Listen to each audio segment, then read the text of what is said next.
चीज़ों पर विश्वास करता हूँ। मेरा मानना है कि अगर इस दुनिया में भगवान है तो बुरी शक्तियाँ भी हैं। मैं ऐसा इसलिए कह रहा हूँ क्योंकि मैंने बहुत बार इन चीज़ों को महसूस किया है।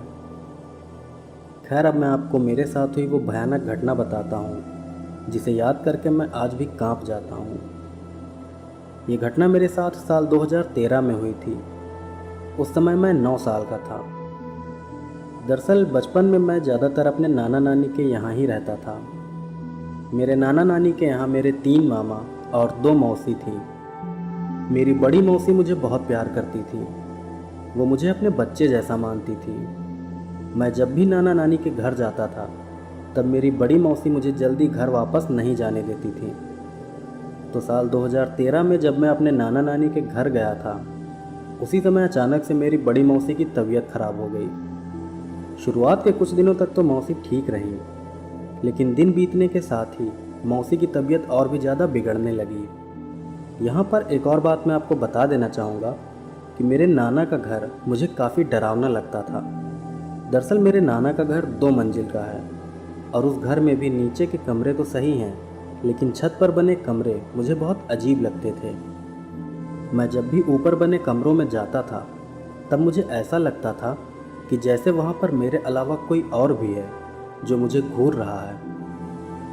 नाना के घर में छत पर बने कमरों में मुझे बहुत डर लगता था, इसलिए मैं अपना ज़्यादातर समय नीचे के कमरों में ही बिताता था। खैर, उस समय मौसी की तबीयत ख़राब चल रही थी और समय बीतने के साथ उनकी तबीयत और भी ज़्यादा ख़राब होती जा रही थी। मेरी मौसी अक्सर ही चिल्लाने लगी थी। उनके मुंह से ऐसी आवाज़ें निकलती थीं जैसे 2 अलग अलग लोग एक साथ बोल रहे हों। मौसी की ऐसी हालत देखकर मुझे बहुत डर लगने लगा था। फिर मेरे नाना ने मौसी को बिलासपुर के एक अच्छे से हॉस्पिटल में भर्ती करा दिया, लेकिन इलाज होने के बाद भी मौसी की तबीयत में कोई सुधार नहीं हुआ। मेरी मौसी दिन ब दिन पतली होती जा रही थी। उनको देखने से ऐसा लगता था कि जैसे रोज़ कोई उनका खून पी रहा हो। फिर एक दिन हॉस्पिटल से खबर आई कि बड़ी मौसी की मौत हो गई है। ये खबर सुनकर मुझे बहुत दुख हुआ। मेरी बड़ी मौसी मेरे लिए बिल्कुल मेरी माँ जैसी थी। उनकी मौत की खबर सुनकर मैं बहुत ज़्यादा दुखी हो गया था। फिर मौसी की मौत के 10 दिन बाद मेरे साथ ऐसी भयानक घटना घटी जिसे याद करके मैं आज भी कांप जाता हूँ। ये बात मौसी की मौत के 10 दिन बाद की है। तब एक बार मैं रात को अपनी छोटी मौसी के साथ नाना के घर के बाहर सो रहा था। मेरे नाना के घर के बाहर भी काफ़ी जगह है जहाँ पर हम लोग गर्मी के मौसम में सोते हैं।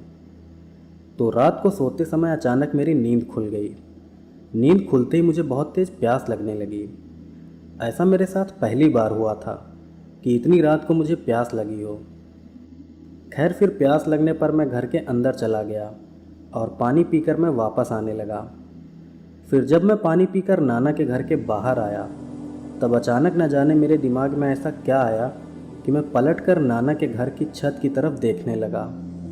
और जैसे ही मैंने अपनी नज़र छत की तरफ घुमाई, वैसे ही मैंने देखा कि एक काला इंसानी साया नाना के घर की छत पर बैठकर सीधा मुझे देख रहा है। उस साये के नाक, कान या मुंह वगैरह कुछ भी नहीं दिख रहा था, बस उसकी आंखें सफ़ेद रंग से चमक रही थीं।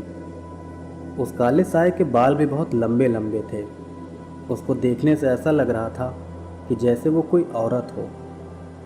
उस भयानक साये को देखकर मैं इतना ज़्यादा डर गया था कि मैं जहाँ था वहीं पर खड़ा रह गया। फिर कुछ देर उस साये को देखने के बाद मैं धीरे धीरे चलते हुए अपनी छोटी मौसी के पास जाने लगा। मौसी के पास जाकर मैं फिर से लेट गया। उस समय मैं बहुत डरा हुआ था। मुझे अभी भी ऐसा लग रहा था कि जैसे वो काला साया इस समय भी मुझे ही देख रहा है। फिर लेटे लेटे कब मुझे नींद आ गई मुझे पता भी नहीं चला। इसके बाद अगले दिन सुबह ही मैंने रात को दिखे उस काले साये के बारे में नाना नानी को भी बता दिया। मेरी बात सुनकर मेरी नानी रोने लगी।